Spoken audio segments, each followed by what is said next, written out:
এই বৃষ্টি ভেজা রাতে চলে যেও না, বৃষ্টির ছন্দে বকুলেরই গন্ধে।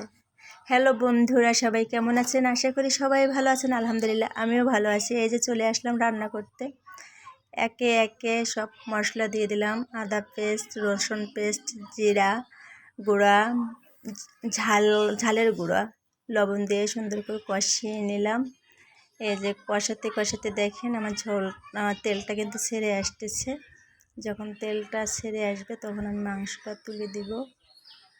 এই যে এক এক করে সুন্দর করে কষিয়ে নিচ্ছি। বৃষ্টির দিনে একটু মাংস না হলে চলেই না, তাই একটু মাংস রান্না করতে চলে আসলাম। মুরগির মাংস। এই যে দেখেন সুন্দর করে কষিয়ে নিচ্ছি, মাংসটা দিয়ে দিলাম।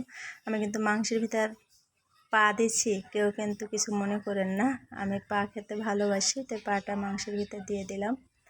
এই যে মাংসটা সুন্দর করে এবার লো মিডিয়াম আছে কষিয়ে নেব। মুরগির মাংসটা ভালো করে যতটাই কষানো হবে ততটাই টেস্ট হবে, অনেক মজা হবে। তাই মুরগির মাংসটা আমি সুন্দর করে কষিয়ে নিচ্ছি। দেখেন রান্না করতে করতে আরও কিছু কাজ করে নিলাম, যেহেতু রুম দুইটা গুছিয়ে নিলাম। রুমের কাজগুলো সেটা অফলাইনে আমি অফ রাখছিলাম, সে ভিডিওটা আপনাদের দেওয়া হয়নি, কিন্তু মুখে বলে দিলাম। এই যে দেখেন আমার কষানোর একটু ঝোল দিয়েছিলাম, পানি দিয়ে কষিয়ে নিচ্ছি। কালারটা কেমন আসছে দেখেন।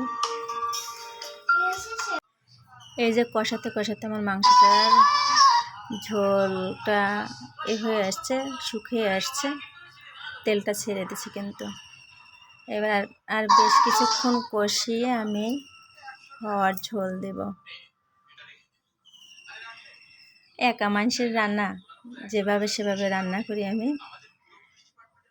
এই আর কি।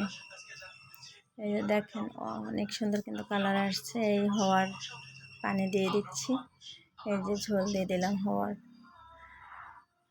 এই যে দেখেন কষানোর পর কিন্তু অনেক সুন্দর হয়েছে, ঝোলটার কালারটা সুন্দর। এবার আমার রান্না শেষ, দেখেন ফাইনাল লুক কত সুন্দর আসছে। সবাইকে শুভ দুপুর, আল্লাহ হাফেজ, ভালো থাকেন।